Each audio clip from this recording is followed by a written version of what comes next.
give me more Bad Education, dude. I gotta be honest. I I thought I was gonna like this movie, right? I mean, you have you have uh, Hugh Jackman, you have Allison Janney, you have uh, this fairly well known if you're from the area story about corruption in the Long Island like school systems. But I was really impressed with this film, and I thought the director Corey Finley really just kind of let the facts of the story speak for itself. He obviously had to take a couple liberties because like if you kind of look up the real person that did this, he's not this like very skinny built person. He actually spent a lot of money on like diet pills and things like that He's not to as lose dashing as Hugh weight. Jackman, you don't say. Yeah, hard to be. But so they had to make a couple adjustments, like that. He was spending money on plastic surgery rather than diet pills and things like that. But overall, I felt like the story and the way it kind of unraveled in this was done so well. I just found myself at times, especially in the first like half of the movie, being like, "How is Hugh Jackman like? We need to uncover this." Like I thought that, and I found myself just wanting to like get more and more information. So really enjoyed Bad Education. I saw it on Letterbox. You gave it a 4 out of 5 stars, Dave. 4 out of 5 is pretty good. So you must have liked it too. Yeah. That beginning scene, like for end of Act One scene or beginning of Act Two, where Allison Janney has been caught, basically embezzling the shit out of the school district, and when Jackman's attempting to cover it up and then reciting, it's like, I am a sick woman. And like that whole dance they do. And I actually really like the chemistry between them. Like I think of the scene where they're on the bleachers and she gives him a bite of her sandwich because he's on this like no carb diet, right? And it's like, wow, like this script, and Finley just did the directing, but like the script is really really gives you a lot of rope with the character dynamics. And I think Corey Finley, this is his second film. I loved his debut, Thoroughbreds. And these movies actually, in a sense, serve as a kind of a piece because they're both kind of dragging down like the aloofness of the wealthy, right? Especially in like these New York hyper wealthy areas like Long Island and Westchester. Right. Like Thoroughbreds is about these nihilistic girls that aren't happy even though they have nothing wrong with their lives. And then obviously Bad Education is about these people that actually in a sense have good intentions but just completely rationalize obviously very criminal behavior, right? So yeah.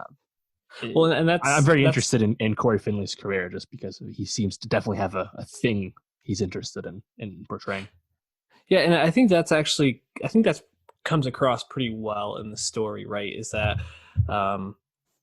there's so little like parent involvement in a lot of these in this up until the very very end when they find out just how deep a lot of this went, because it was doing really well. It was third. It was like ranked third in the country because the school was so good. Asking, why is that roof always leaking and never getting fixed? You know, or we really have to spend $8 million on this cosmetic thing, and then to kind of almost have Hugh Jackman's character unravel it himself by encouraging that, you know, the writer to find a story even in a puff piece. It's pretty. I think that's pretty well done.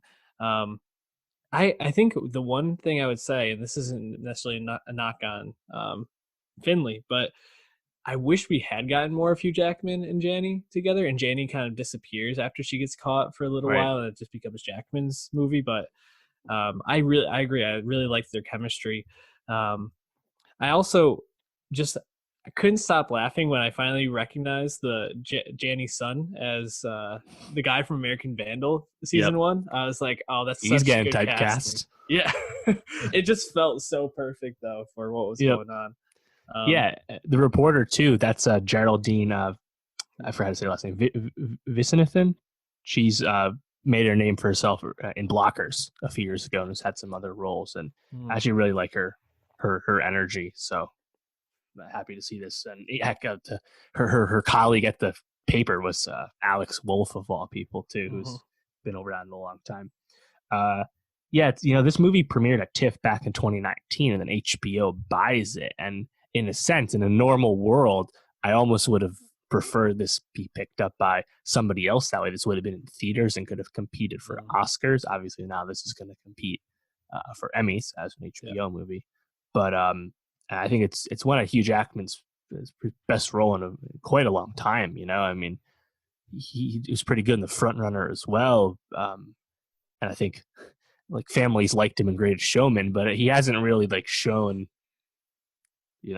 I think it kind of a multi-layered performance, right? Like as things start to crumble and you get other parts of this character, and he's starting to crack, but not quite right. Mhm. And he also does I think a pretty good well of um, playing like all the sides of all the stories, right? Obviously, he's like living very much a double life. So, really, really, just really happy with his performance. So, it seems like HBO was really invested in this. Can kind of an interesting Yeah, release plan, releasing it Saturday night at was 8 p.m. or whatever it was. That's pretty uncommon to really have anything premiere on a yeah. Saturday night of all times. The Jackman point I think is really interesting because I'm thinking about. I mean, Logan probably his best performance in recent history. Um, but he kind of stumbled upon that by playing the superhero, and you know, Wolverine had Yeah, the solo movies got fucking roasted and are just bad.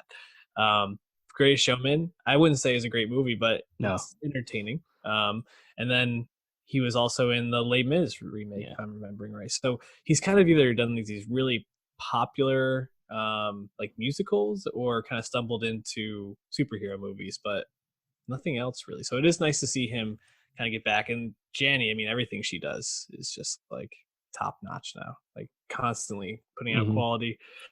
So what do you think is like the theory or like the strategy behind releasing it Saturday at 8? I wonder if it was strictly just coronavirus. You know, I guess also Coronavirus. because HBO has their Sunday plan, so they can't do it Sunday. Obviously, they have Westworld and everything, and Insecure and Run going on Sunday, so that doesn't work. And I guess they just didn't want to do Friday. I don't know. It's tough to say. It's kind of strange. Um, like I guess they wanted a different day. Netflix does everything, you know, Friday, so they Mhm. wanted. I don't know. Definitely Yeah, uncommon though. But definitely. Anyways, worth checking out if you have HBO Go. Find a way to watch it. Probably the most Long Island, probably the best Long Island movie I can remember. It's so specific, like the names of the towns. If you've been in Long Island, you've probably at least seen the them. property values. Like the Roslyn and like man, like I was sitting there and my fiance is from Long Island. She's like, I know all these places. What is the story? And she wasn't aware of it, but then she talked to her parents and they were like, oh yeah, that was huge. Oh That was yeah, huge down here. wicked huge. You're Kelvin mixing a Nassau. little Boston in there, Dave. Wicked.